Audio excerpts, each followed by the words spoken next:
siamo arrivati al terzo incontro e dopo aver fatto insomma questo percorso prima con Eiching e poi con Zweig, oggi la serata è dedicata a Thomas Bernhard e per parlare di Thomas Bernhard abbiamo invitato Stefano Apostolo.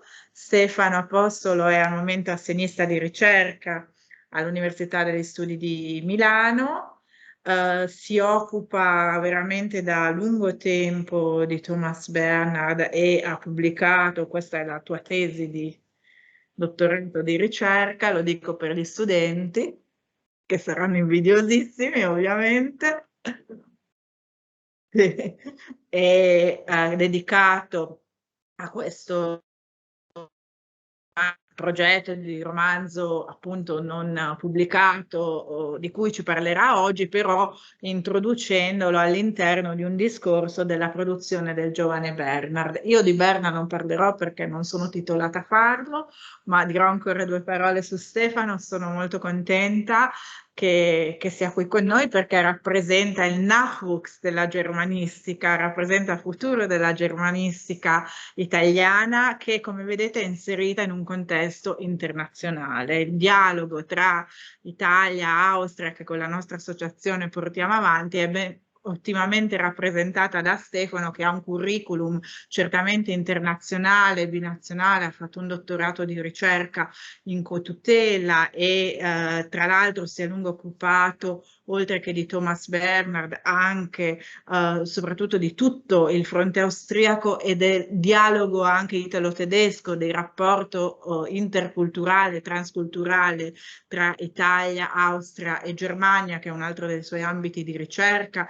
Ha scritto anche sul Friede Jelinek e su altri autori austriaci, ma voglio nominare soprattutto, Stefano, il tuo progetto attuale, ciò a cui stai lavorando nell'ambito del tuo progetto di assegno di ricerca, che è in particolare incentrato sul secondo dopoguerra. Lo dico per il nostro gruppo di letteratura austriaca del secondo dopoguerra, in particolare il dialogo tra la Gruppe 47 e la Wiener Gruppe, che è un fenomeno ancora in realtà che ha molto da offrire e da scoprire nel panorama letterario, e quindi anche molto spannend, come si dice in tedesco. Però non voglio rubare tempo a te, a Thomas Bernhard, quindi ti ringrazio molto di aver accettato l'invito, anche che è stato rimandato, e insomma anche per la tua flessibilità ti ringraziamo molto, e adesso ti lascio la parola a te e a Bernhard. Grazie di essere qui. Dunque, buonasera a tutti. Mi fa molto piacere essere qui questa sera e quindi ringrazio le professoresse Polledri, Curi, la professoressa Ciani e il professor Costagli per il gentile invito a partecipare a questa ricognizione nella letteratura austriaca dell'ultimo secolo. 2 settimane fa avete iniziato con un anniversario, un'autrice, Ilse Eichinger, che avrebbe festeggiato nel 2021 i 100 anni dalla nascita. Questa sera chiudiamo con un altro anniversario. Thomas Bernhard, 1931-2021, ricorrono i 90 anni dalla nascita del... No, è morto nel 1989. I 90 anni, no, dalla nascita di questo altro grande scrittore austriaco. In realtà ci sarebbe poi un terzo nome, un terzo autore del secondo Novecento che avrebbe compiuto anche 100 anni, proprio come Lise Eichinger nel 2021, il 12 giugno 1921 a Vienna, a Breitensee, nacque Hasse Hartmann, altro grande nome dell'avanguardia del secondo dopoguerra, conosciuto per la sua poesia dialettale, quindi uno di quegli autori che ha riportato in auge la lirica dialettale nel secondo Novecento, quindi dopo la Seconda Guerra Mondiale, cosmopolita, traduttore da più lingue proprio perché è poliglotta, e membro per un paio di anni della cosiddetta Wiener Gruppe, insieme a Röhm, Bayer, Achleitner e Oswald Wiener. Ecco, 3 nomi che, se vogliamo, rappresentano i 3 nuclei della scena letteraria viennese tra gli anni 50 e i primissimi anni 70, e cito qui giusto un paio di frasi, no, per rendere più solida questa affermazione, tratte dal necrologio che ha scritto H.C. Artmann per Thomas Bernhard. Cito: Die literarische Szene in Wien war damals dreigeteilt. Tripartite era la scena letteraria a Vienna. Die Gruppe um Hans Weigel, questo critico letterario attorno al quale erano riuniti autori all'inizio come Ingeborg Bachmann, Milo Dohr, Reinhard Federmann e la stessa Ilse Eichinger prima del grande successo. Wir, e con wir qua si intende la Wiener Gruppe, quindi l'avanguardia, che faceva quasi da controcanto al resto della scena letteraria austriaca degli anni 50. Und schließlich Thomas Bernhard, absolut unabhängig, keinem Menschen als seine Tante und dem Ehepaar Lampersberg verbunden. Thomas Bernhard assolutamente indipendente, non legato a nessuno se non alla sua tante, la sua zia, che zia non era, Hedwig Stavianice, il cosiddetto Lebensmensch, come lo definì più volte la persona della vita, e la coppia di coniugi Lampersberg. E questo nome Lampersberg, ricordiamocelo già ora perché ritornerà tra poco ed è assolutamente cruciale per gli esordi letterari di Thomas Bernhard. Ecco, quindi absolut unabhängig. Già all'epoca, alla fine degli anni 50, per i contemporanei, Thomas Bernhard era una figura che usciva dalle righe, che risultava assolutamente autonomo, no? Sulla scena letteraria, quell'autore che poi sarebbe diventato celebre per queste atmosfere cupe, claustrofobiche dei suoi romanzi, questi freddi scenari atavici, millenari, in cui hanno luogo le vicende di Frost, di gelo, di Verstörung, perturbamento, no? Questi personaggi che sono isolati, che si isolano a se stessi, che sono persi in questi sproloqui, in questi monologhi che sembrano non avere mai fine, con i quali continuano a tormentare altre figure. Qui pensiamo alle opere teatrali, Elisabeth II, Elisabetta II vor dem Ruhestand, prima della pensione, no? Dove sembra che ci sia proprio un personaggio principale che non faccia nient'altro tutto il tempo se non tormentare continuamente con i suoi sproloqui le figure che lo circondano. E poi lo stile, no? Altro tratto assolutamente caratteristico per Thomas Bernhard, questo stile fatto di periodi sintattici lunghissimi, no? Che si basano su questi giochi ipotattici che sembrano non aver fine e che sono precisissimi, calibrati alla perfezione. Anche qui, giusto una piccola citazione, è interessante, Ingeborg Bachmann nel 1969 in una bozza di saggio che non fu mai pubblicato ma che comunque è compreso nelle opere complete, scrisse sullo stile, sul linguaggio di Thomas Bernhard, e cito: In diesen Büchern ist alles genau, von der schlimmsten Genauigkeit, della precisione più terribile in questi libri. Die Adjektive ehren wieder, die Verben sind von der größten Vielfältigkeit, die das Deutsche erlaubt. Hinunterreden, nicht nur hineinreden, herausreden, überreden, zureden. Bei Bernhard wird alles hinunterreden. Il fatto appunto che Thomas Bernhard, grazie alle possibilità che permette una lingua plastica come il tedesco, abbia osato, ecco, anche utilizzare, servirsi di verbi inusuali, creare a volte anche verbi che effettivamente poi non esistono veramente nel tedesco. Ecco, tutto questo però è piuttosto noto, sono cose conosciute. E allora questa sera vogliamo chiederci da dove ha veramente origine questo cosmo che conosciamo di Thomas Bernhard, da dove ha origine la sua poetica, da dove ha origine questo stile personalissimo, no? Che lo ha reso inconfondibile nel panorama degli autori di lingua tedesca del secondo Novecento. Ebbene, per capire ciò dobbiamo fare un passo indietro. Dobbiamo quindi dimenticare per un attimo il 1963, l'anno del grande successo con Frost, Gelo, e concentrarci su questo periodo che va dal 1957 fino al 1960-61, no? Che sì, posso anche mettermi più vicino. Mettiamo più vicino? Grazie per avermelo detto. Bene, quindi 1957 1960, 61, no? E ecco, facciamo magari un attimo il punto di situazione. Gli anni 50 per Thomas Bernhard, no? Prima del grande successo, come si diceva, con Frost. C'è il periodo del sanatorio, periodo della malattia tubercolare, 1949-50, dopodiché abbiamo la fase del giornalismo, anche questa è piuttosto nota, gli articoli di giornalismo giudiziario che ha scritto Thomas Bernhard per queste riviste del Salisburghese come il Salzburger Volksblatt, il Demokratisches Volksblatt.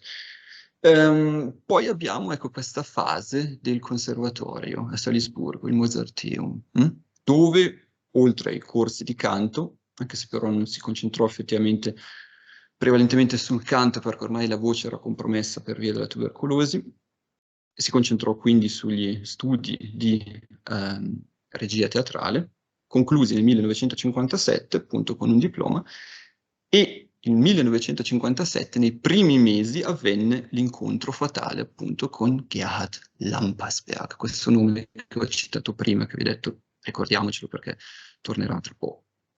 E Gerhard Lampersberg era compositore, originario della Carinzia, Ermagor, quindi non molto lontano da qui. Gestiva insieme alla moglie Maja Lampersberg una sorta di residenza per artisti nella Carinzia vicino a Klagenfurt, Maria Saal si chiama questo piccolo paese, il Tonhof.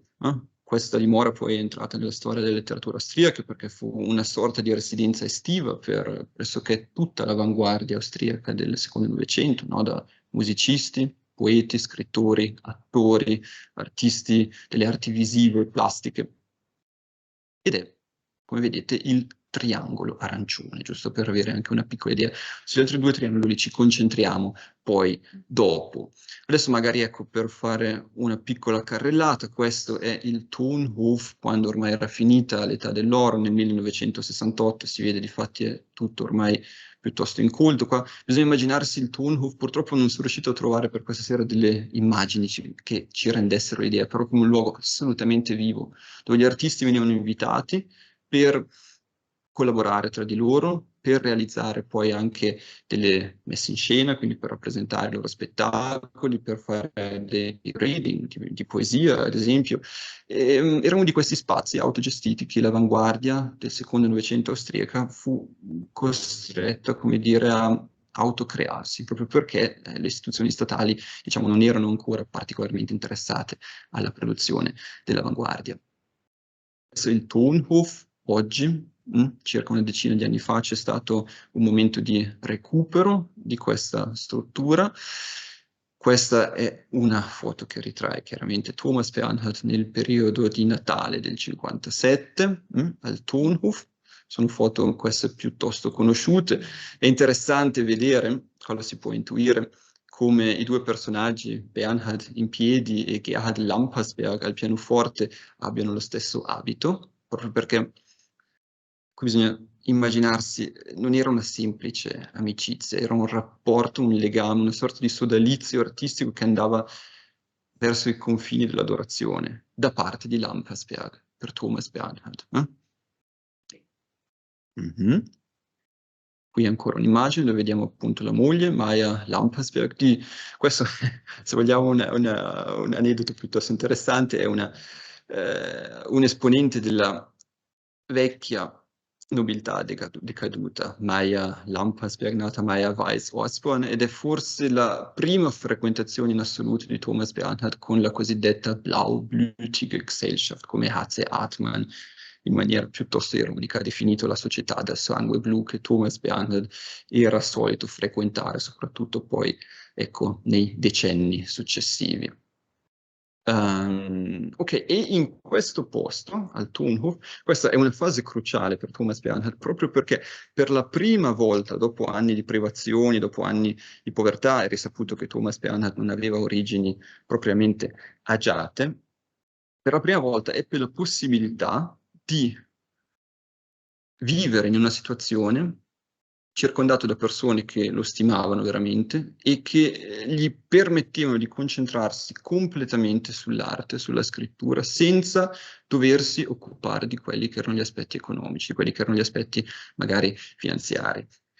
E a proposito c'è una lettera nell'epistolario con Gerhard Fritsch, altro critico e autore del secondo Novecento austriaco. È un epistolario molto bello, non è stato ancora tradotto in italiano, è uscito per questa casa editrice Korrekturverlag, che è specializzata ormai nelle opere su Thomas Bernhard e in parte anche di Thomas Bernhard, ed è un epistolario molto diverso da quello più noto con l'editore Siegfried Unseld, perché con Siegfried Unseld abbiamo un Thomas Bernhard ormai pressoché all'apice, no? Della sua fama.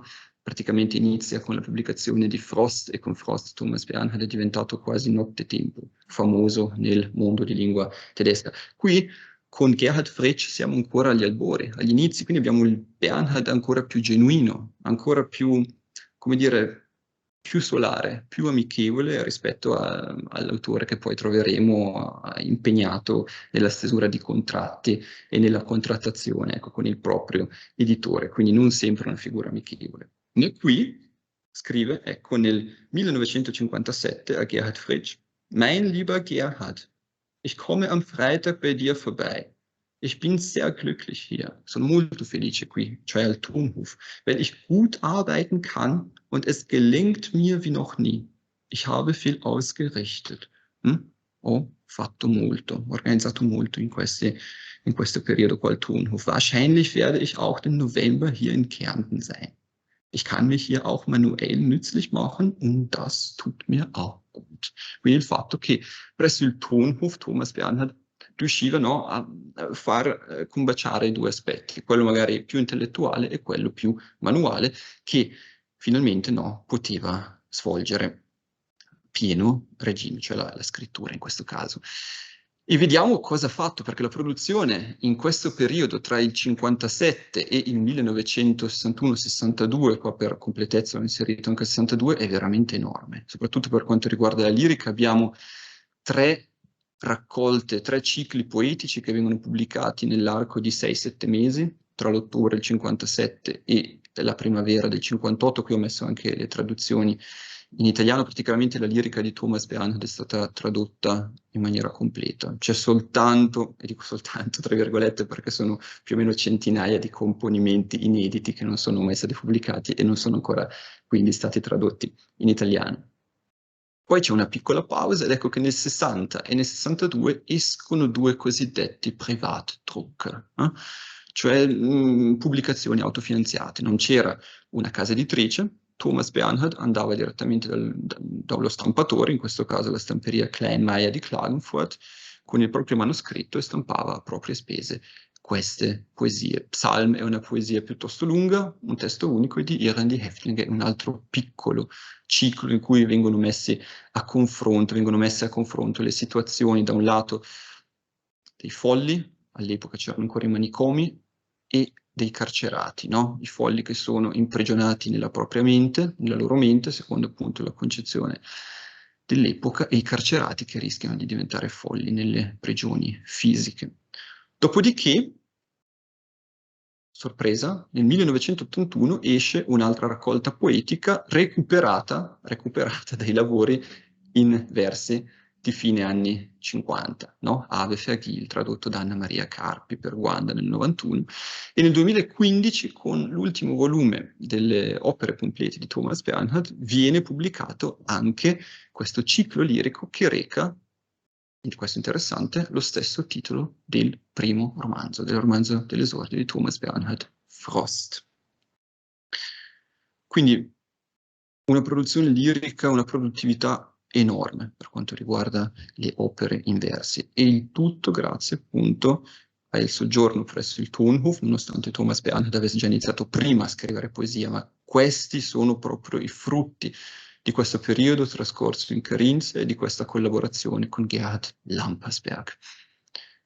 E poi però non si ferma qui, perché se Thomas Bernhard è diventato famoso innanzitutto come poeta in una piccola cerchia dell'avanguardia, in questi anni, negli ultimi anni 50, inizia a fare anche i primi esperimenti teatrali.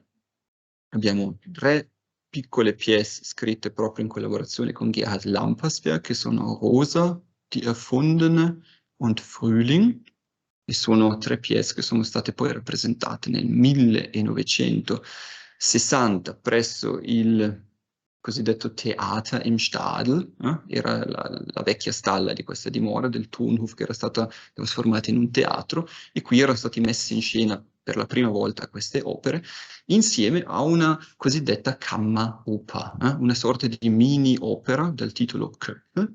Qua Thomas Bernhard aveva scritto il libretto e Lampasberg aveva scritto la musica, chiaramente atonale, perché Lampasberg era un esponente della musica classica atonale del secondo Novecento. E poi sempre in questi anni, precisamente nel 59, un'altra mini opera di Rosen der Einöde.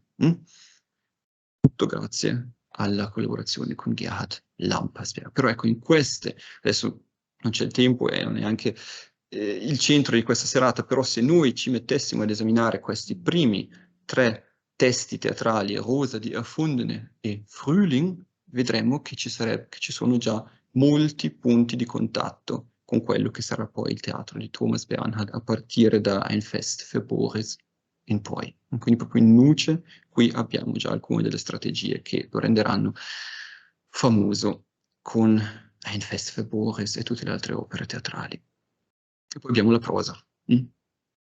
La cosa stupefacente è che Thomas Bernhard era attivo contemporaneamente su tutti e 3 i fronti, su tutti e 3 i generi letterari principali, quindi versi, teatro e prosa. E in prosa abbiamo esperimenti di natura molto diversa. Abbiamo la cosiddetta Kurzprosa, questa prosa minuscola di Ereignisse, avvenimenti, eventi, che è stata tradotta poi da Luigi Reitani per SE.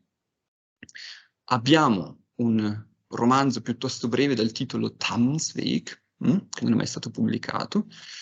Abbiamo il grande progetto di romanzo Schwarze Sankt Veit, su cui ci vogliamo concentrare poi di più questa sera. E poi abbiamo Leichtlebig e Argumente eines Winterspaziergängers. Questi sono 2 testi che preludono in una qualche maniera a Frost, che sono stati scritti entrambi nel 1962, e che prenderemo alla fine della presentazione anche un attimo in esame per capire come dal materiale di Schwarze Sankt Veit Thomas Bernhard sia arrivato poi a scrivere questo romanzo così nuovo, che rompe in maniera così radicale con il canone della letteratura di lingua tedesca del secondo Novecento. Frost, scritto nel 62, nell'autunno del 62, e pubblicato nel 63 presso la casa editrice Insel, proprio nel momento in cui Insel stava per essere fagocitata da Suhrkamp. Formalmente è uscito presso Insel, ma poi comunque i diritti oggi sono, come per tutte le altre opere, presso Suhrkamp. Dunque, quindi stasera vogliamo concentrarci su questo progetto di romanzo inedito dal titolo Schwarzer Sankt Veit. Primo punto da chiarire, magari riguarda il titolo.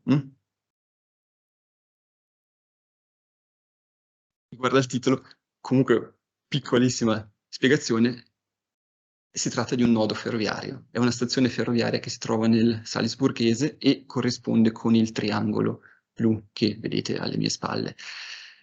Ci sono 2 paesi, 2 comuni, Schwarzach in Pongau e Sankt Veit in Pongau, e sono chiaramente i comuni che vengono serviti da questa stazione, però il nome a oggi esiste soltanto nella stazione ferroviaria e vedremo per quale motivo, no? Perché c'è un preciso motivo per cui questa stazione ferroviaria poi dà il titolo a questo romanzo. Può essere interessante anche vedere, ricordare che Sankt Veit in Pongau è esattamente il luogo in cui si trovava e si trova ancora oggi il sanatorio, il Grafenhof, presso il quale Thomas Bernhard ha trascorso quasi 2 anni della propria vita, no? E quindi ogni volta che si recava al sanatorio doveva scendere a Schwarzer Sankt Veit, a fermarsi a questa stazione.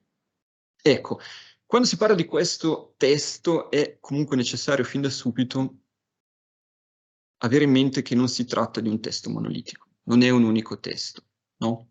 Si tratta di un progetto, quindi come tale ha degli schizzi, ha delle bozze, ha alcune versioni con le relative bozze preparatorie e con le bozze di rielaborazione anche, ed è un progetto veramente, veramente cospicuo per un totale di circa 2200, anzi precisamente 2259 fogli, per lo più dattiloscritti, con alcune aggiunte, alcune correzioni a mano, ma sono veramente degli interventi sporadici. Il più del lavoro è stato veramente realizzato a macchina, e molti di questi dattiloscritti presentano questi interventi che sono molto forti, spesso anche molto violenti, no? Di Thomas Bernhard. Si vede come ci sono spesso queste sequenze di X maiuscole che sembrano quasi proprio dei tagli di una motosega, che quasi come a tagliare completamente quanto è stato scritto per annullarlo, no? E quindi per rielaborarlo, per procedere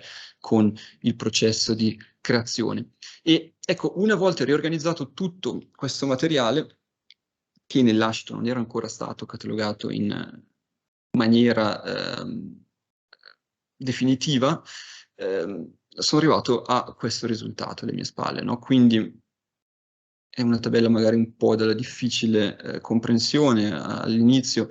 Abbiamo, se vedete sopra, questo V148/7, V148 è la collocazione, no? All'interno dell'ascito, vista per Werke, opere, e 148 è la collocazione che è stata assegnata a questo progetto, Schwarze Sankt Veit. Abbiamo questo primo brouillon, questo primo proprio calderone di bozze, di schizzi, che è V148/7, in cui sono contenuti tutti i pensieri, tutti i tentativi, tutti i bozzetti di figure che Thomas Bernhard ha fatto per questo romanzo. Poi queste sono confluite nella prima versione, dal titolo Jakob Zischek, lo vedete qui in retto, dopo la quale c'è stato appunto Hufnagel, Schwarze Sankt Veit, che è la versione che ci interessa, Der Wald auf der Straße e In der Höhe, Rettungsversuch, Unsinn, titolo completo dell'opera.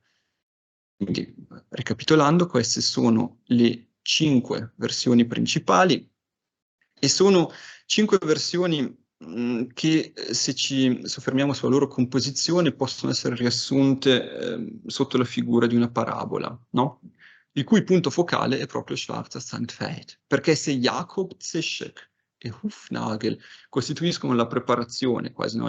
La crescita, poco a poco noi vediamo come queste versioni si arricchiscano, diventano più concrete, diventano anche più coerenti al loro interno. Ecco, con Schwarze Sankt Veit abbiamo la versione più completa. Qua non si parla proprio di varianti, perché sono dei testi praticamente a sé stanti e per certi versi completamente diversi, quindi userei più il termine di versione. Schwarze Sankt Veit è il testo più completo in assoluto, dopo il quale abbiamo il fenomeno della riduzione. Quindi è come se questa parabola si abbassasse nuovamente. Der Wald auf der Straße è lungo 1/3 più o meno di Schwarze Sankt Veit, e In der Höhe è lungo la metà di Der Wald auf der Straße. Quindi è come se Thomas Bernhard, dopo questo momento di crescita, quando c'è stato la rielaborazione di Schwarze Sankt Veit, abbia deciso, no, di giocare al ribasso, quindi di togliere, di giocare riducendo il materiale che aveva prodotto fin lì. Der Wald auf der Straße e In der Höhe. E In der Höhe, magari qualcuno lo sa già, è l'ultimo testo di Thomas Bernhard che è stato pubblicato poche settimane prima della morte.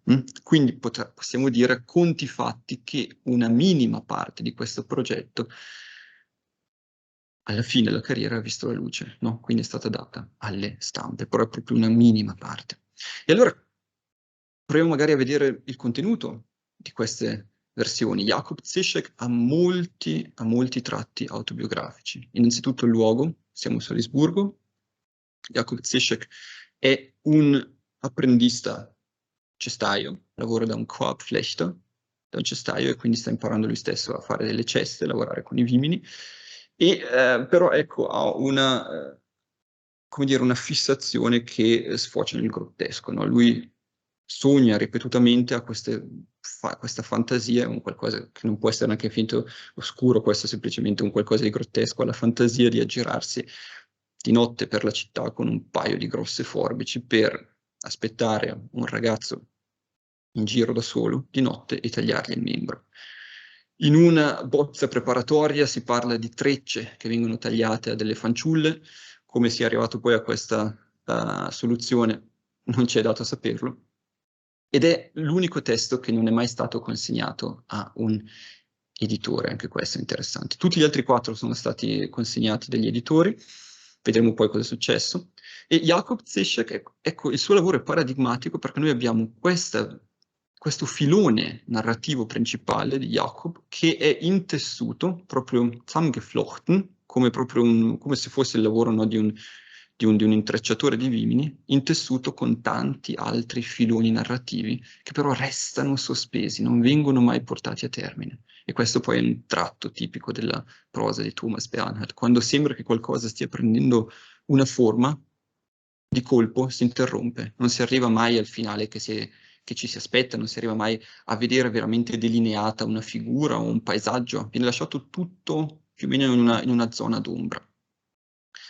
Bene, questa è la prima versione che può considerarsi completa, non viene mai consegnata a nessun editore. Ciò succede invece con Hufnagel, che viene inviata all'editore S. Fischer e viene respinta da colui che all'epoca era un giovane lettore, poi divenne famoso come fondatore del Klaus Wagenbach Verlag, quindi era Klaus Wagenbach, che proprio lesse questo testo, però ecco, non fu in grado di accettarlo per il programma di S.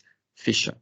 Qui abbiamo un testo che è già più coerente, che è già anche più strutturato in maniera più coesa, non abbiamo più la vicenda del cestaio, che però resta resta sullo sfondo. Tante piccole vicende, tante piccole storie di Jakob Zischek compaiono anche in Hufnagel, quindi noi vediamo proprio come Hufnagel si nutra di buona parte del materiale di Jakob Zischek, ma al centro di questo testo c'è la vicenda di un giovane giornalista che si chiama appunto Hufnagel. Il giornalismo è un altro aspetto autobiografico, no? Di Thomas Bernhard, del giovane Thomas Bernhard della prima metà degli anni 50. Questo testo viene respinto, Thomas Bernhard non demorde e lavora Schwarzer Sankt Veit. E qui siamo veramente di fronte a un testo completamente nuovo, perché se Jakob Zischek e Hufnagel sono 2 testi ancora piuttosto gestibili per quanto riguarda la sintassi e per quanto riguarda la punteggiatura, con Schwarzer Sankt Veit abbiamo per la prima volta il tentativo di espandere all'infinito, o comunque di portare agli estremi, la sintassi della lingua tedesca. E cosa vuol dire questo? Vuol dire che noi abbiamo 4 capitoli e in ogni capitolo abbiamo un solo punto fermo. Quindi abbiamo in totale 260 fogli dattiloscritti circa, in media possiamo ragionare con circa 75 pagine, alla fine delle quali compare per la prima volta un punto fermo.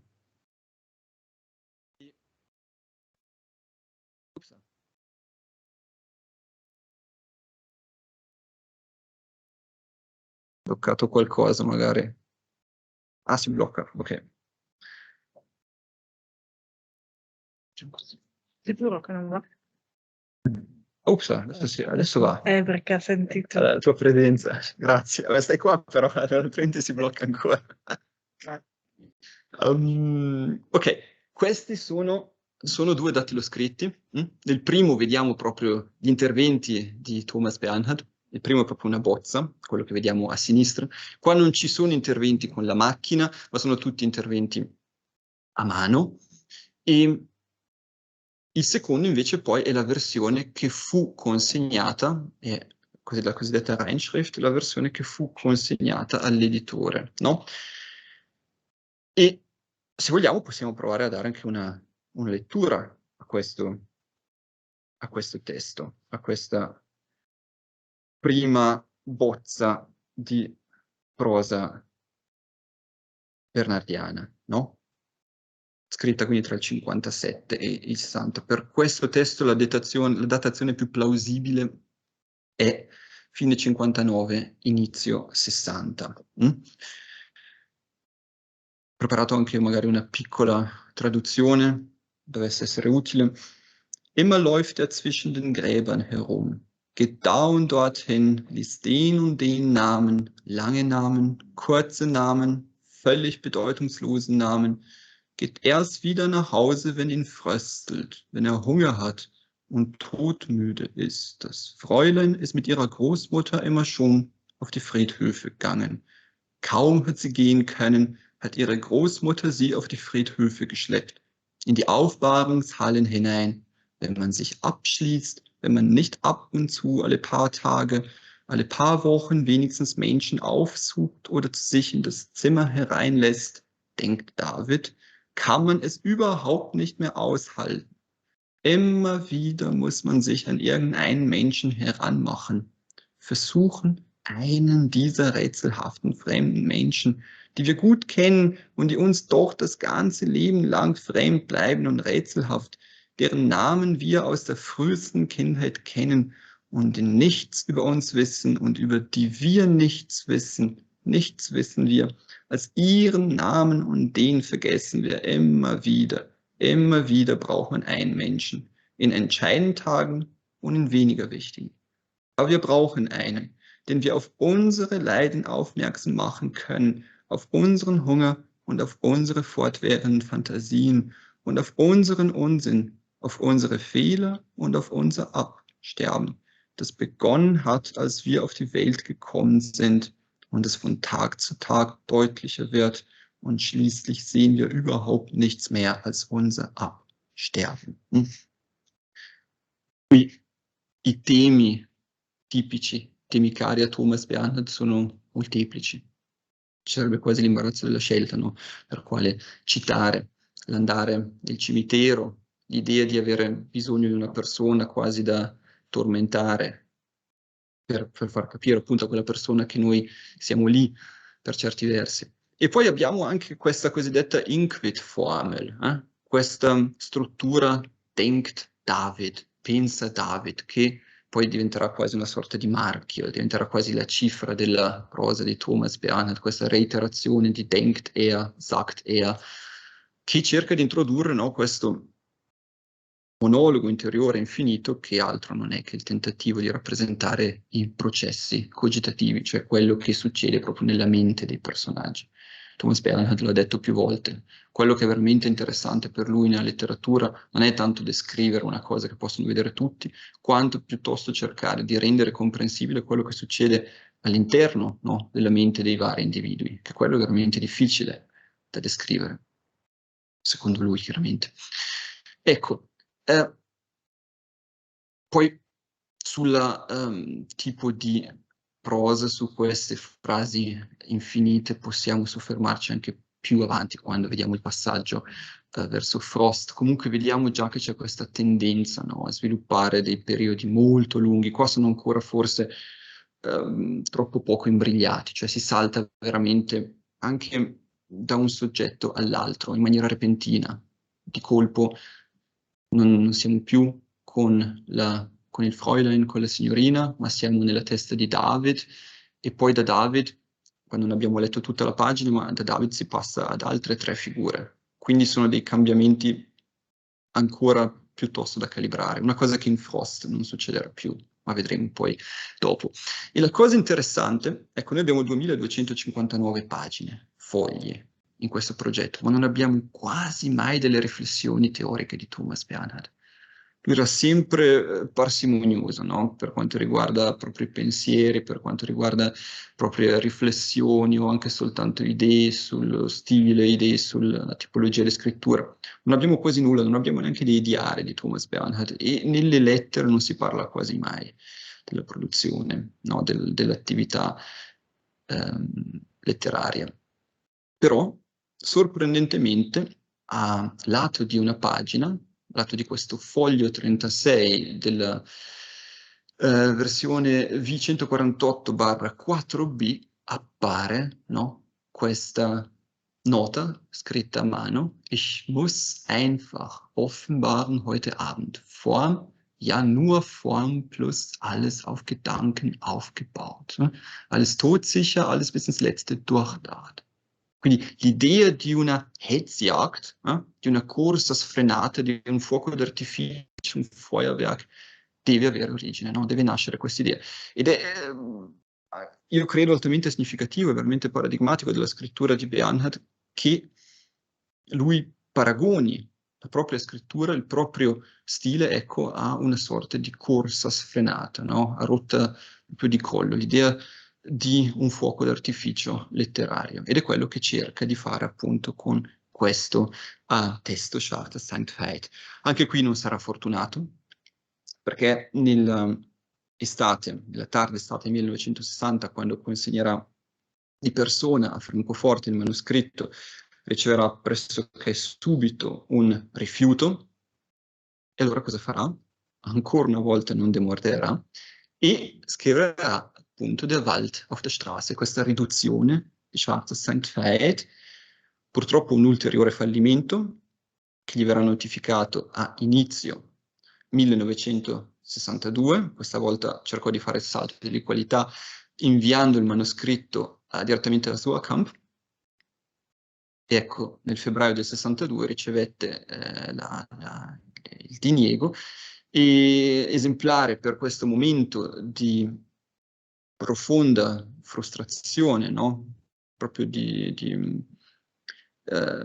come dire, di questa sconfitta sconsolata, è questo frontispizio che ci resta, che è conservato oggi nell'Ascito, dove si può leggere, scritto a mano, no, sotto il titolo Thomas Bernhard, Der Wald auf der Straße, Roman, si può leggere Dreckroman, Mist.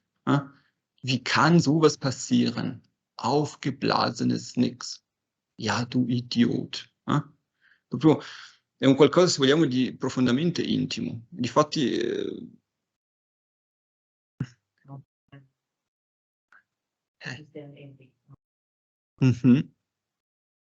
E oggi sembra quasi, no, una sorta di sacrilegio leggere delle cose simili, perché sono dei pensieri altamente personali, no? Però ecco, nell'attività filologica spesso ci si imbatte anche in questo tipo di documenti, non soltanto con Thomas Bernhard, anzi con Thomas Bernhard molto di rado. Questo è uno veramente dei pochi momenti in cui appare una scintilla, proprio un momento onesto, se vogliamo, di Thomas Bernhard. Ci si può chiedere, no, se noi pensiamo ai titoli, anche che significato possono avere i titoli. Per Jakob Zischek ci possono essere alcune, si possono porre alcune speculazioni. Zischek è un cognome comunque non sconosciuto, era il cognome anche di un calciatore piuttosto famoso. Hufnagel è un altro cognome diffuso in Austria, ed è il cognome anche di un amico di lunga data di Thomas Bernhard, era un architetto, Viktor Hufnagel, e Thomas Bernhard, lui diciamo amava prendere ispirazione da persone che conosceva direttamente, da luoghi anche geografici che conosceva di prima mano, come abbiamo appunto visto Sanktheit, Schwarze Sanktheit. Però ecco, con Schwarze Sanktheit ci si può chiedere: l'unico motivo può essere veramente soltanto il fatto che lui scendesse alla stazione? È troppo poco. Ecco, una cosa che non abbiamo ancora detto è magari a grandi linee la trama di Schwarze Sanktheit. A grandi linee è la storia di un Dr. Labil che viene da Vienna e che trascorre da molti anni ormai tutte le estati insieme a un Fräulein Bucklich, una signorina Bucklich, alcuni mesi presso un castello nel Salisburghese, castello di Goldeck, che è proprio molto molto vicino a Schwarzach e molto vicino a Sankt Veit. Quindi abbiamo già l'elemento geografico che è fondamentale. Al tempo stesso, l'abbiamo appena visto leggendo comunque queste prime righe, abbiamo anche un filone parallelo, sono due filoni principali, Labil Bucklich e David Karl, che sono due fratelli, è la prima coppia di fratelli che incontriamo nel Cosmo di Thomas Bernhard, che noi non vediamo mai, non ci vengono mai descritti, ma noi, come dire, conosciamo soltanto tramite i loro pensieri. Quindi ecco, il tentativo di rendere manifesti, di rendere chiari i processi cogitativi che si svolgono all'interno della mente. Ebbene, Schwarze Sanktheit si riferisce, come ho detto prima, poi però anche a questa stazione ferroviaria. Qui, giusto a titolo esemplificativo, sono i due piani ferroviari di due stazioni importanti nel traffico ferroviario austriaco, sono Schwarze Sanktheit, sotto, presso cui passano ancora oggi treni internazionali da Zurigo fino a Graz, fino a Belgrado e nell'asse nord-sud da Monaco per Roma o per Milano o per Venezia. E ecco, Thomas Bernhard era, a quanto ci risulta, in questo caso interessato a questo sistema, no, di scambi, di binari, che fanno sì che, come dire, diventano quasi evidenti i filoni narrativi all'interno di questi romanzi, che a tratti scorrono paralleli l'uno all'altro, a tratti si incrociano, proprio come succede con gli scambi, poi si allontanano, si perdono di vista, magari tornano ancora insieme più volte, e questo lo dice proprio in uno dei testi che sono stati rielaborati, che vedremo tra poco, il protagonista, cioè fa proprio il paragone tra il lavoro del casellante all'interno del cosiddetto Stellwerk, la cabina di movimento, e l'autore, che può gestire come vuole i destini delle figure da lui ideate. Questo per quanto riguarda Schwarzer Sankt Veit. L'altro testo, che ha un titolo anch'esso piuttosto irritante, Der Wald auf der Straße, ci si può chiedere come è possibile che una foresta sia su una strada. La foresta può essere a lato di una strada, lungo una strada. Quindi la foresta sulla strada fa sì che sia impossibile risalire in maniera chiara a quella che sia la via principale, quindi a quella che è l'interpretazione più lineare di questo testo. Perché da questo momento in poi, con Der Wald auf der Straße, attraverso questo processo di riduzione, il testo viene ridotto, diventa più breve, diventa più frammentario, abbiamo frasi che non sono neanche complete, e quindi non è più possibile avere una comprensione univoca di questo testo. E ciò lo si capisce soprattutto con la quinta versione, che è quella che noi possiamo leggere oggi, che è quella che l'autore ha deciso di dare alle stampe ben quasi 30 anni dopo l'inizio di questo progetto, quindi è proprio appena prima della fine della propria carriera, quasi come a voler arrotondare, a voler chiudere in maniera circolare la propria produzione. Perché se prima abbiamo parlato dell'immagine della parabola, adesso possiamo parlare dell'immagine del cerchio, no? Con questo testo, In der Höhe, Rettungsversuch Unsinn, la produzione di Thomas Bernhard termina esattamente là dove avrebbe dovuto cominciare alla fine degli anni 50, al più tardi nel 1960. Quindi ha un valore altamente simbolico questo testo. Non è casuale il fatto che sia stato dato alle stampe proprio come ultimo testo dopo il grande successo di Heldenplatz. Sappiamo che Thomas Bernhard voleva scrivere ancora, pubblicare ancora un testo dopo Heldenplatz. Sappiamo però che per sua stessa ammissione era troppo stanco per via della malattia, e quindi l'unica cosa che restava da fare era prendere un testo al quale aveva lavorato con tutte le sue energie alla fine degli anni 50 e che non era mai stato pubblicato, e darlo finalmente alle stampe. Ma è un testo che risulta spesso incomprensibile, risulta veramente spesso criptico, proprio perché è la versione disidratata, assolutamente ridotta di questo progetto Schwarzer Sankt Veit, che era stato respinto nel 1960 dall'editore Fischer.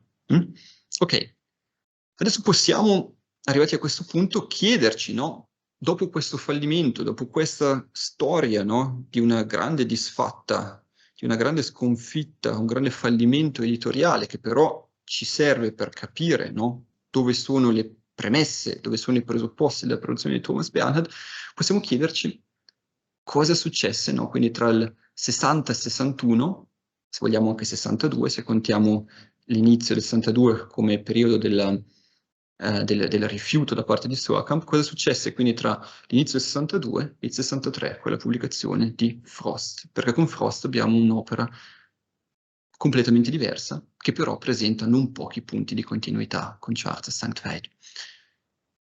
Da Goldeck a Vehn. Cosa vuol dire questo? Goldeck è il luogo delle vicende che sono narrate in Schwarzer Sankt Veit. Lo vedete inquadrato dove c'è il Goldegger See, questo piccolo lago sulle cui rive c'è proprio questo castello, no? Di cui parlavo, dove trascorrono ormai da molti anni le loro estati questo Dr. Labil e la signorina Bucklich. La strada che ci porta a Veng, che è il luogo delle vicende narrate in Frost, passa da Schwarzach e Sankt Veit, perché qui, in queste due località, hanno luogo le vicende narrate in Leichtlebig e Argumente eines Winterspaziergängers. Sono questi due testi chiave che ci aiutano a capire come Thomas Bernhard ha rielaborato, almeno in parte, comunque integrato con altri elementi, il materiale di Schwarzach Sankt Veit.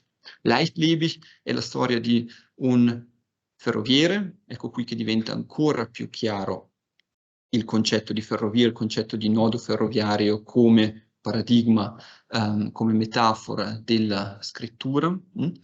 La storia di un ferroviere che viene incaricato di osservare con attenzione un collega che è all'interno dello stesso sindacato e che da alcuni mesi mostra segni di una certa instabilità, che è più o meno quello, se ci pensiamo, che succede poi in Frost, quando questo Famulant, questo apprendista, viene incaricato dal dottor Strauch di recarsi appunto a Veng per osservare quello che succede con il Maler Strauch, con il fratello pittore, che sembra essere caduto in una pazzia, e gli Argumente eines Winterspaziergängers sono alcuni monologhi che in parte sono già uguali più o meno in maniera letterale ad altri monologhi che troveremo in Frost. Quindi cosa vuol dire? Vuol dire che nel 1962 questi testi sono stati scritti, il primo nella primavera,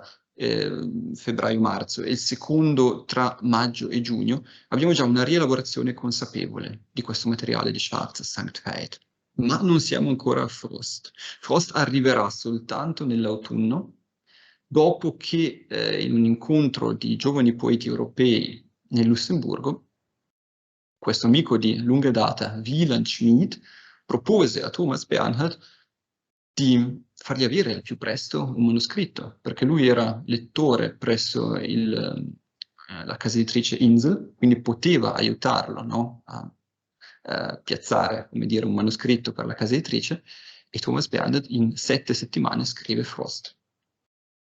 Quindi è stato, come dire, sembra che tutto sia uscito dal nulla, ma a conti fatti Frost è una rielaborazione di tutto questo materiale. E i punti di contatto sono molti. Innanzitutto, l'aspetto geografico, abbiamo visto.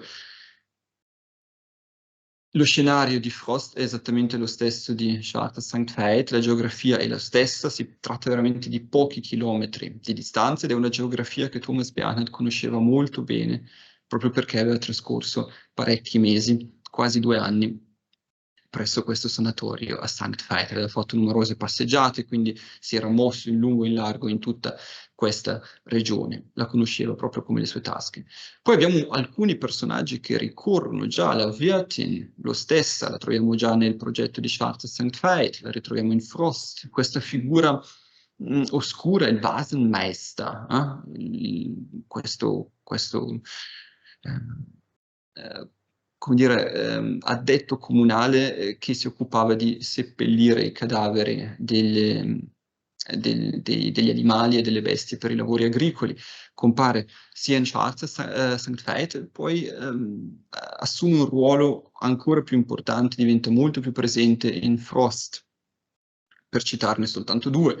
La società, e qui abbiamo 2 società opposte che però sono, se vogliamo, 2 lati, 2 facce della stessa medaglia. In Schwarzach Sankt Veit, in questo castello, abbiamo l'alta nobiltà, la vecchia nobiltà ormai decaduta, che continua a festeggiare tra banchetti, caccia al fagiano in un castello che ormai è in rovina, sta decadendo e che quindi vuole rappresentare come questa alta società in realtà sia assolutamente anacronistica, non sia più attuale nell'Austria del secondo dopoguerra. E quindi, se vogliamo, una società marcia, all'interno esattamente come marcia e corrotta viene rappresentata, viene raffigurata la società di Frost. Però qua non abbiamo più l'alta società, ma abbiamo proprio la società rurale, contadini, lavoratori di miniere, lavoratori presso fabbriche, presso dighe che sono in costruzione, e ciò ci porta, ecco, al discorso della natura. In Schwarze Sankt Veit vengono già posti i presupposti per questa critica a questa azione dell'uomo moderno volta a deturpare la natura. Questa critica diventa ancora più forte in Frost, quando si parla appunto di questi equilibri che vengono sconvolti a causa della costruzione di fabbriche a valle, a causa dello sbarramento di dighe a monte, però non si tratta di, come dire, di un discorso ambientalista. Qui Thomas Bernhard non è un precursore dei movimenti green, però è una contrapposizione di natura e artificiosità che pervade poi tutta l'opera di Thomas Bernhard. Abbiamo continui riferimenti alla sfera religiosa. In Frost è piuttosto celebre questo passo in cui Thomas Bernhard fa recitare al Malerstrauch il Padre Nostro in versione negativa, führe mich in Versuchung, e così via. E alcuni esperimenti di questo tipo li abbiamo già a Schwarze Sankt Veit, dove abbiamo alcuni salmi, che però non sono dei salmi volti a implorare un divino per ottenere la salvezza, quanto piuttosto per ottenere la dannazione, nonché la visita di cimiteri, di cappelle, di chiese di cui è costellata la campagna austriaca, che quindi ricorrono sia in Schwarze Sankt Veit che in Frost.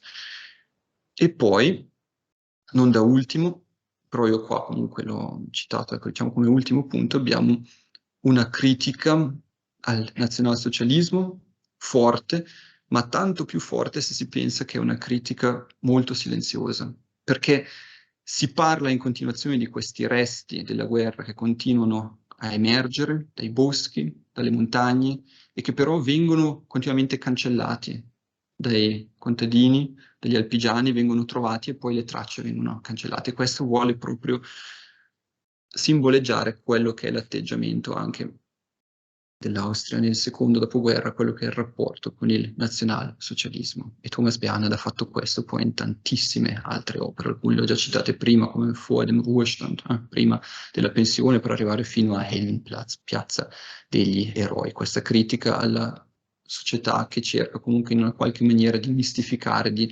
proteggere, di cancellare quello che è successo nel passato.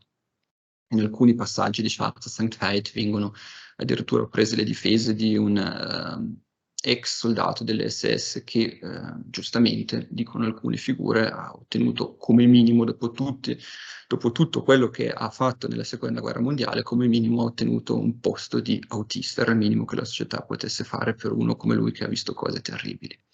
Questo chiaramente in questa ironia tagliente di Thomas Bernhard.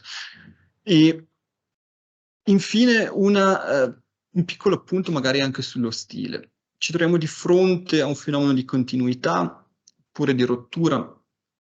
Abbiamo visto prima un piccolo assaggio, no? Di Schwarze Sankt Veit, questa prosa completamente sbrigliata, completamente selvaggia, ed è anche uno dei motivi per cui il romanzo, questo progetto fu respinto quando fu presentato a S. Fischer nel 1960, proprio perché l'idea che traspariva dalle righe è che il romanzo fosse ancora troppo audace e troppo immaturo, non fosse ancora arrivato a un punto di giusta calibrazione di questo esperimento formale.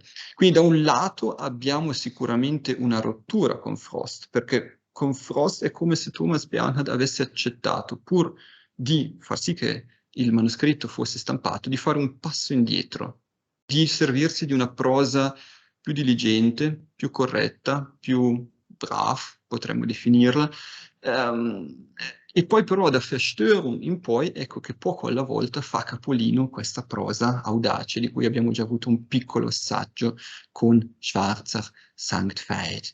Quindi continuità sicuramente, perché abbiamo visto ci sono anche queste formule dachte er, denkt er, che introducono i processi cogitativi. Ecco, questa comunque voleva essere una panoramica, adesso siamo già intorno all'ora, una panoramica di quello che è successo tra il 1957 e il 1960-61. Qua ho dato alcuni sguardi sul passaggio verso Frost.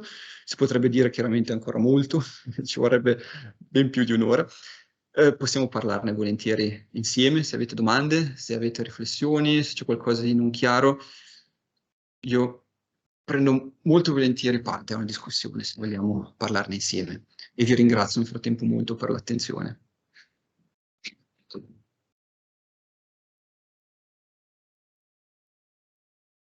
Così. Vai. Grazie Stefano per questo excursus. Vedo l'ultima slide. Era un po' di pubblicità, Sì, l'ultima slide. mi sembra doveroso. Vuoi dire tu? Abbiamo appena dato alle stampe con Michaela Latini un testo di saggi presso la rivista Cultura Tedesca. Il titolo è Thomas Bernhard nella direzione opposta. L'abbiamo fatto uscire quest'anno per il 90° della nascita, e questo volume raccoglie da un lato i frutti di quella che è stata una conferenza nell'autunno del 2019, quindi per i 30 anni dalla morte di Thomas Bernhard, una conferenza che abbiamo organizzato all'Università degli Studi di Milano, ed è comunque un volume arricchito anche con altri saggi di studiosi sia italiani che internazionali, e vuole rappresentare un po' quello che è lo stato attuale della ricerca su Thomas Bernhard. Un omaggio quindi da un lato per il 90° della nascita e dall'altro fare un po' il punto della situazione. Cosa sappiamo finora di Thomas Bernhard? Cosa abbiamo imparato? Cosa abbiamo dimenticato forse rispetto ad altri saggi, altri lavori scientifici che sono stati scritti negli anni scorsi? La letteratura secondaria su Thomas Bernhard è enorme, è veramente enorme, soprattutto perché poi ci sono lavori scritti non soltanto in tedesco, non soltanto in inglese, non soltanto in italiano, ma in più o meno tutte le lingue pensabili. Le opere di Thomas Bernhard sono tradotte in circa 45 lingue, quindi abbiamo almeno 45 lingue a disposizione anche per la letteratura secondaria. Ecco, noi abbiamo voluto con questo volume dare un ulteriore input, adesso in fase di stampa, e nei prossimi giorni dovrebbe essere comunque già disponibile anche per tutti coloro che sono interessati. Grazie Stefano. Allora io tanto ti ringrazio perché ci hai fatto conoscere insomma un Thomas Bernhard anche meno noto e soprattutto penso che hai mostrato anche agli studenti che sono presenti anche il risultato di un lavoro di ricerca che insomma ha portato a scoperte filologiche anche insomma, di interesse rilevante. Io chiedo se ci sono degli interventi, se ci sono delle curiosità magari tra il pubblico. Sì? Matteo. Se Thomas Bernhard conoscesse Fassbinder oppure viceversa, perché il Tonhoff, visto che il Tonhoff è molto simile all'inquadratura, una delle inquadrature di Efebris, forse dove è stato girato Efebris. Volevo sapere se Fassbinder era a conoscenza di Bernhard. Ok. Sicuramente Fassbinder ha letto Thomas Bernhard. Io non sono purtroppo un esperto di Fassbinder, però Thomas Bernhard era ormai un vero e proprio classico della letteratura, non soltanto in lingua tedesca, ma della letteratura mondiale, quindi andrei sul sicuro e direi che sicuramente lo conosceva. Se il Tonhoff può essere stato, come dire, un po' lo scenario, no? per Effi Briest, lì sarei un po' più insicuro, perché il Tonhoff è stato comunque molto attivo alla fine degli anni 50 e poi nei primissimi anni 60 e poi si è spento. Poi di colpo ha cessato di essere polo attrattivo per l'avanguardia austriaca. E poi ecco, era una cosa ristretta più che altro al mondo austriaco, mentre con Fassbinder saremmo in un altro ambito. spero di aver dato comunque un input che possa essere utile. Un'osservazione sul Turnhof che ha messo in luce, cioè, questa realtà così vivace dell'epoca, e mi è venuta in mente la conoscenza tra Thomas Bernhard e Christine Lavand, che è avvenuta proprio al Turnhof, e è significativa forse di come il Turnhof, tu hai citato la lirica di Bernhard, fosse un centro molto importante anche per un lavoro di questo genere, anche sul rapporto tra, insomma, del linguaggio lirico e poi anche della musica, ovviamente, visto gli interlocutori. Non so se vuoi dirci qualcosa. Quello che posso dire su questo rapporto, perché si parla spesso, l'ho citato anch'io all'inizio, un'immagine che, se vogliamo, fa anche comodo, no? Quella di Thomas Bernhard come grande solitario della letteratura austriaca, che si scaglia proprio come solitario rispetto a tutti gli altri, che invece, a parte poi magari Handke, ma comunque Handke anche all'inizio cercò dei sodalizi, partecipò nel 1966 all'incontro a Princeton del gruppo 47. Ecco, un aspetto che si sa, comunque si sa, ma viene citato molto poco, è che Thomas Bernhard non era veramente un grande solitario, ma era comunque tendeva a ricercare alcune determinate amicizie. Quella con Christine Lavand fu un'amicizia duratura, che noi sappiamo non ci furono mai screzi, non si arrivò mai a una rottura come si arrivò invece con Gerhard Fritsch o come si arrivò con lo stesso Gerhard Lampersberg. Come spesso abbiamo l'idea, no, l'immagine di questo Thomas Bernhard che morde la mano di colui che gli ha dato da mangiare, no? Personaggi che lo hanno supportato in maniera consistente come Fritsch e Lampersberg, e poi si sono trovati la porta chiusa in faccia quando hanno avuto bisogno loro. Ecco, con Lavand c'è stata una vera amicizia, anzi, in base ai documenti che abbiamo noi a disposizione, è stato lo stesso Thomas Bernhard a introdurre Lavand presso la coppia dei Lampersberg, e la stessa Christine Lavand fu un vero e proprio appoggio, una vera e propria colonna, una sorta di incoraggiatrice, no, di Thomas Bernhard, soprattutto nei momenti più cupi, no? Nei momenti di scoraggiamento. C'è questo passo, questa lettera molto bella, dove appunto Lavand dice: aber Thomas, ich bitte dich, du bist ein Dichter, du sollst weiter schreiben, tu sei un poeta, devi continuare a scrivere. In un momento in cui proprio Thomas Bernhard aveva ricevuto una recensione critica, negativa, di alcune sue poesie, la stessa Christine Lavand si era proprio messa in gioco per lui perché non gettasse la spugna. Qui siamo comunque ancora agli albori, quindi quando Thomas Bernhard era noto tutt'al più come poeta, soprattutto però a livello provinciale, non ancora veramente a livello né austriaco né poi nel mondo di lingua tedesca. Sì. Una curiosità. Quali sono i motivi dietro la decisione degli editori di respingere la pubblicazione delle varie versioni del testo? Non sono mai citati in maniera chiara ed esplicita, ma si fa sempre riferimento al fatto che i testi non siano reif genug, al fatto che non siano maturi a sufficienza. Si parla sempre di impressioni, perché molto spesso comunque in quegli anni si parlava ancora di impressioni che i testi letterari suscitavano, no, durante la lettura. Ecco, i testi di Thomas Bernhard, sia Hufnagel che Schwarzer Sankt Veit, che poi Der Wald auf der Straße, vengono definiti, soprattutto poi per quanto riguarda Der Wald auf der Straße, come dire, caratterizzati da un tono troppo diffuso, troppo poco chiaro, qualcosa di, si utilizza proprio l'aggettivo diffuse, che non si lascia proprio, come dire, che non si lascia classificare, ed è poi, come dire, poi diventerà un vero e proprio marchio della letteratura di Thomas Bernhard, il fatto che non è possibile classificare, il fatto che non sia possibile catalogare l'opera di quest'autore in altre classi preconfezionate della storia della letteratura. C'è un passaggio molto divertente, o comunque secondo me è piuttosto divertente. Thomas Bernhard ha fatto soprattutto poi nel corso degli anni '80 molte interviste con questa giornalista austriaca Christa Fleischmann. E Christa Fleischmann gli chiede nel corso di un'intervista se lui se non gli capita mai di ricapitolare, no? Di fare un riassunto di tutto quello che ha fatto finora. E lui aspetta un attimo e poi dice,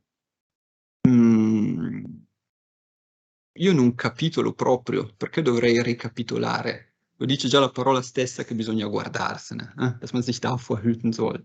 Quindi è come se lui stesso avesse proprio una sorta di rifiuto di questi incasellamenti, di queste catalogazioni, e questo sicuramente ha avuto poi delle ripercussioni anche sulla prosa. Però fondamentalmente il punto è quello, erano delle opere che sembravano non avere né capo né coda, e in questa fase sicuramente è vero. Con Frost poi abbiamo come dire, uno scenario completamente opposto, ma per quello che ho avuto modo di leggere io sono dei testi che sono interessanti dal punto di vista filologico per capire come alcuni temi, come alcuni pensieri caratteristici per Thomas Bernhard poi abbiano avuto possibilità di sviluppo più avanti, però sono opere che nessuno avrebbe pubblicato in quegli anni, per quanto in quegli anni si pubblicavano ancora cose che oggi al contrario non si pubblicherebbero più. C'è ad esempio un passaggio, magari posso dare un esempio, no? Vi ricordate, magari conoscete o comunque è piuttosto noto questo passaggio, no? Una frase che Thomas Bernhard ha pronunciato durante un discorso di accettazione del premio, mi sembra che fosse per lo Österreichischer Staatspreis für Literatur, il premio statale austriaco per la letteratura.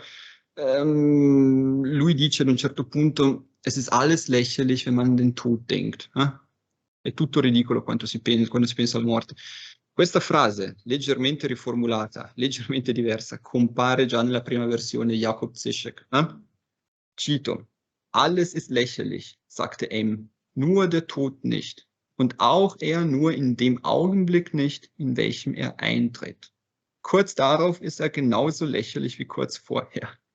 Sono concetti, sono idee, sono sfumature che sembrano essere appunto già presenti in questo periodo, in questo progetto, che è veramente una sorta di come dire, Steinbruch, di cava, no? Una sorta di miniera proprio di idee, di pensieri, di temi che ricorrono poi in continuazione nella sua produzione. Quindi, Domanda. sì? Lasciandomi a quello che ha detto lei adesso, anche quello che ha chiesto il collega, forse mi è sfuggito qualcosa, ma lei, quelle cose che scrive sulla copertina quando è stato rifiutato, no, da Weiberstraße, e lui scrive, questo, lei diceva che lui era sincero, ma sincero era avvilito oppure era avvilito perché incompreso? Secondo me è quello, avvilito proprio perché è incompreso. Quelle, cioè, ich bin Idiot, oppure ihr glaubt, ich bin ein Idiot? No, io penso che quello fosse un momento, ecco, questo è sicuramente un passaggio delicato, ma penso che quello fosse proprio un momento di frustrazione personale, no? Per non essere riuscito a far passare una propria idea di letteratura. Questo è stato un ulteriore fallimento, era la terza, come dire, rielaborazione dello stesso concetto che gli veniva respinta, e ad un certo punto ha perso lui stesso la pazienza con se stesso. E quindi io l'ho interpretata così, anche all'interno della Bernhard-Forschung viene interpretata proprio come delusione nei confronti di se stesso, che è stata messa addirittura per iscritto e che costituisce quasi un unicum nei documenti di Thomas Bernhard. Era questa più o meno la domanda che... Visto anche l'ironia, queste cose tagliente, no? Io l'avrei visto non dubitare di se stesso, ma dubitare del fatto che possa essere capito. Ok. E l'altro che lo critica, no? Devo ammettere che non l'avevo mai letta in questa chiave. Sì, esperta, diciamo. No, ma a volte sono queste poi le spiegazioni migliori. Io non l'ho letta così per il semplice motivo che dopo questa terza, come dire, questo terzo respingimento, lo vado un attimo a riprendere così abbiamo, ecco qua. Queste sono le 5 versioni, la prima non è mai stata consegnata, dalla 2 alla 4 sono state rifiutate. La numero 5 è stata rielaborata, come abbiamo visto, soltanto alla fine della carriera. Quindi fa parte dello stesso progetto, ma non riguarda questo periodo, no? Dopo Der Wald auf der Straße, che è quello dove c'erano appunto queste annotazioni, il progetto è stato lasciato cadere, non ci ha più messo mano. Gli altri due testi che abbiamo visto, Leichtlebig e i Argumente eines Winterspaziergängers, sono in parte una rielaborazione di una parte del materiale di questo progetto, ma non sono una rielaborazione diretta del testo, al punto in cui era rimasta Der Wald auf der Straße.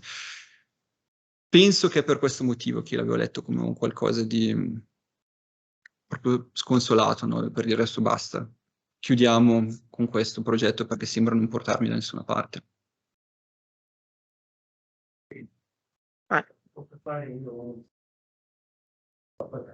Anzi, scusate, sono già portato avanti. No, in realtà avrei ovviamente tante cose da chiedere, come si dice questo. La cosa che mi ha colpito, ad esempio, a proposito del primo testo, Jakob Zischer, che già è presente probabilmente una componente essenziale della scrittura bernardiana, cioè la natura metanarrativa. Probabilmente già da qui lui, infatti tu dici, non ci lascia mai teoria, ma la teoria sulla legislatura la troviamo nei suoi testi. Non ha mai scritto diari, perché sono i suoi testi, è tutto dentro lì, noi lo troviamo nelle sue opere narrative. Questa parte. No, mi chiedo, questa è un po', così, un po' una provocazione, in che misura, visto che c'è già tutto Bernard, secondo me, io non sono ovviamente un esperto di Bernard, però insomma, per quello che ho letto, ecco, per come lo comprendo io mi ritrovo sempre di fronte a una continua riscrittura di sé.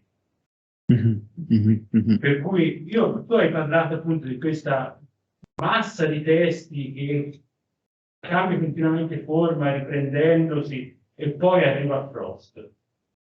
Però fino a che punto noi possiamo essere certi di questo processo di riscrittura, cioè che sia il medesimo testo che viene riscritto e che poi alla fine arriva a una forma complessiva? Secondo me è un percorso molto pericoloso da fare, molto difficile da fare con Bernard. Sì.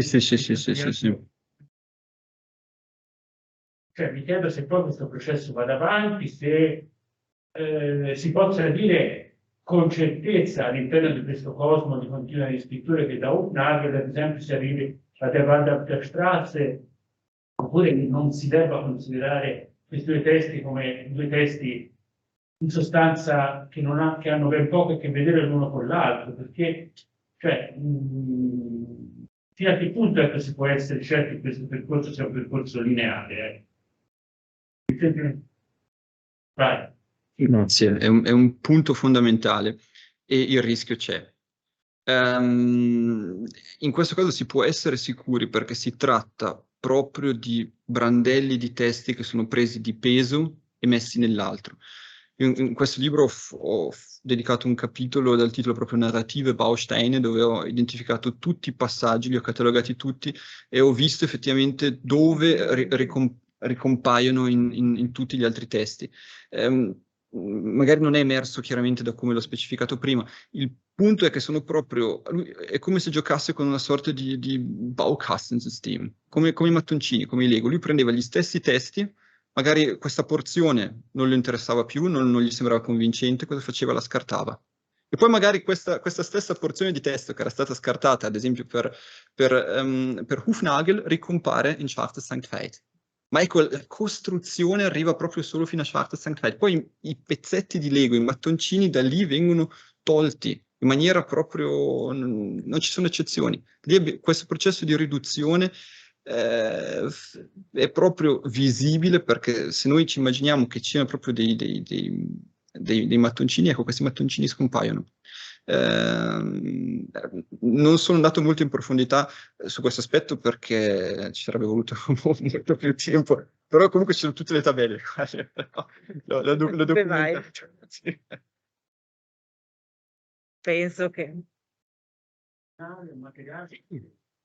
Fare di nuovo. Assolutamente. Assolutamente. no. Sì, sì.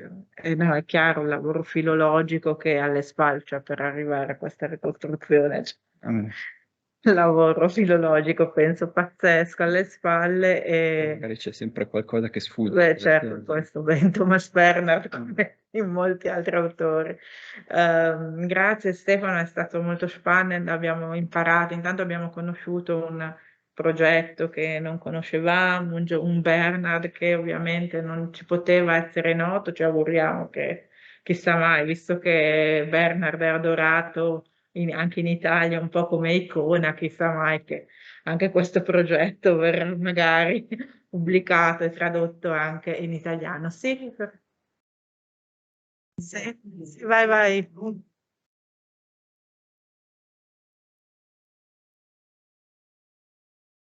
Dell'inconsapevolezza, nel senso che non Bernhard e non so una parola di tedesco, ecco, quindi questi chiedevano un po'. Allora, quell'anno che c'è proprio vedere in italiano, per me in italiano, però c'è anche in tedesco. E quindi in questo periodo con punteggiatura estremamente rarefatta, eccetera, mi ha fatto venire in mente altri eventi, no? Come nel 64 lo studio di Giuseppe Becco, per esempio, insomma una prosa che ha uno stile molto simile, oppure più tardi Saramago stesso elabora uno stile che si potrebbe comparare. Ora, diciamo, per gli studenti, che poi mi metto anch'io per i motivi di cui sopra, come si può spiegare il fatto che apparentemente simile in realtà abbia dei, diciamo, sviluppi, dei contenuti, dei temi, ecco, magari molto diversi? Perché per esempio, sempre pensando al Mario Studi Bertoli, è vero che c'è una prosa che sembra diciamo, un studio insieme, però c'è anche una profonda unità, una profonda omogeneità tematica che fa, diciamo così, da contraltare a questa apparente, diciamo, emozione, ecco, di Sì. Grazie. E questo, ecco, diciamo, può aiutarci, la sua osservazione, a fare un ponte verso le letture che hanno ispirato Thomas Bernhard, perché effettivamente sì, non è l'unico caso, no, di questa prosa così, come dire, libera all'interno della letteratura del Novecento. Basta pensare anche soltanto al primo Novecento, basta pensare agli esperimenti in ambito anglofono. Assolutamente, basta pensare anche a quelli. Il fatto è che Thomas Bernhard, lui non leggeva in altre lingue, lui non aveva grandi conoscenze dell'inglese, anzi parrebbe, a quanto sappiamo, che il suo inglese fosse molto scarso, quindi leggeva per lo più in traduzione in tedesco. Sappiamo che lui lesse molto Thomas Wolfe, e quindi lì siamo già in un ambito, no, che ci fa capire come magari, ecco, questi periodi così liberi non fossero poi proprio così inattesi, non siano saltati fuori dal nulla. Per quanto riguarda la letteratura italiana, io direi che l'autore che più lo ha influenzato, ma non tanto per la forma, quanto piuttosto per i contenuti, e poi anche sempre per quest'idea di soltanto accennare e lasciar cadere, è Cesare Pavese. Lui ha letto appunto, non so se ha letto in maniera integrale, però cita Il mestiere di vivere di Cesare Pavese.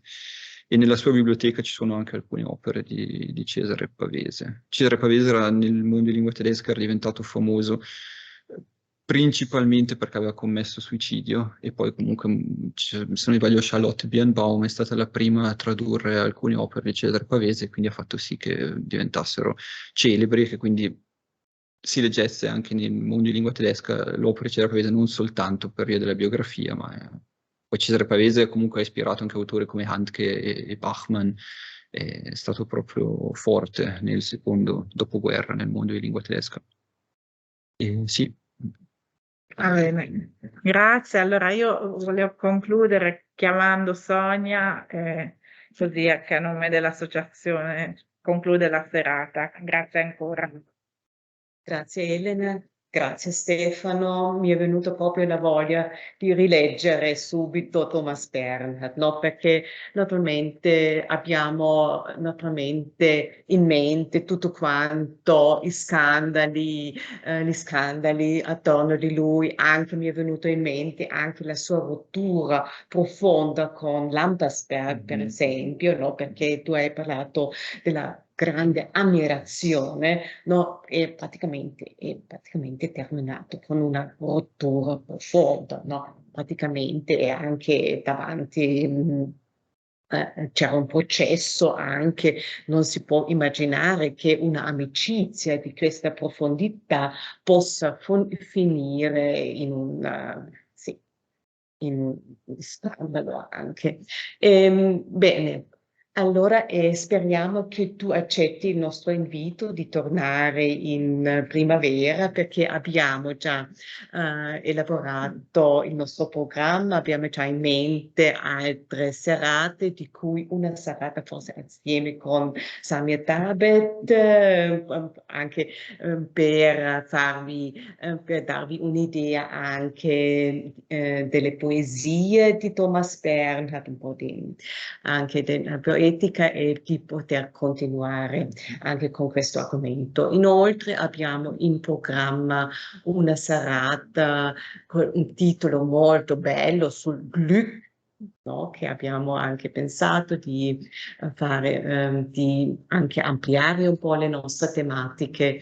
Per fine febbraio abbiamo anche in programma una serata con una nostra socia, Orietta Altieri, che parlerà di un traduttore molto famoso, un traduttore goriziano che ha tradotto soprattutto Stefan Zweig, quindi anche su questo versante andiamo avanti, vogliamo portare avanti anche la tematica di Stefan Zweig, quindi già praticamente metà febbraio, fine febbraio continuerà il nostro programma primaverile 22.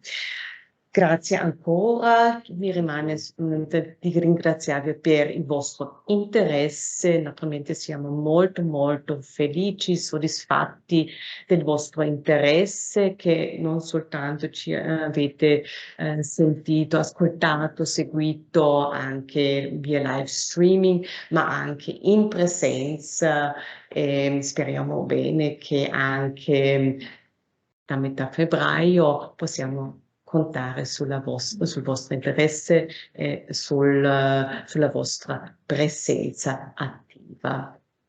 Grazie ancora.